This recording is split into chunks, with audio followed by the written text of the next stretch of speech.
Heto ako, humihinga ng malalim. Tinatanaw ang langit na dati ay madilim. Sabi nila, tadhana'y sadyang mapaglaro.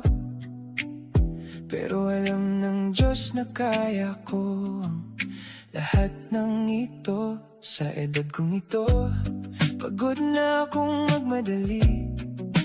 Ayoko nang maubos sa kakamadali at pagsisisi.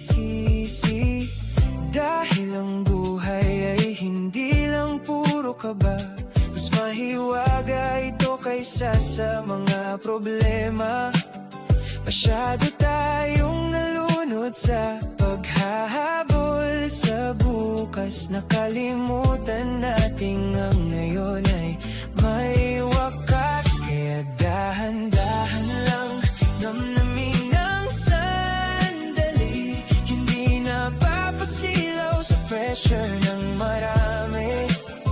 Hindi sukatan ang yaman o taas ng narating, kundi ang kapayapaang sa puso ay dadating. Karera mo ito at hindi para sa kanila.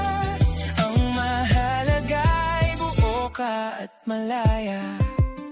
Maraming maling liko, maraming maling pasya. Ngunit bawat sugat may dalang aral at biyaya. May mga taong minahal, ibinigay ang lahat. Ngunit trauma at kabiguan lang ang naging bayad. Kaya wag nang lumingon, sarili palayain. Mas payapa ang buhay kung di na sila uungkatin. Wag kang sasandal sa anino ng iba. Kahit sariling anino sa dilim ay nawawala.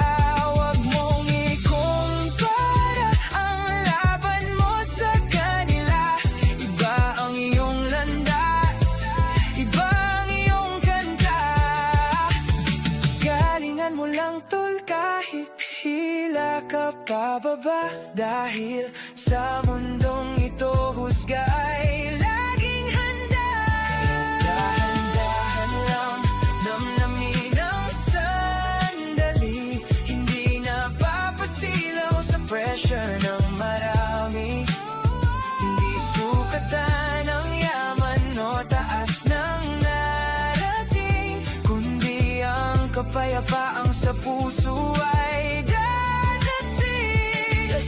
Karera mo ito at hindi para sa kanila. Ang mahalaga ay buo ka at malaya.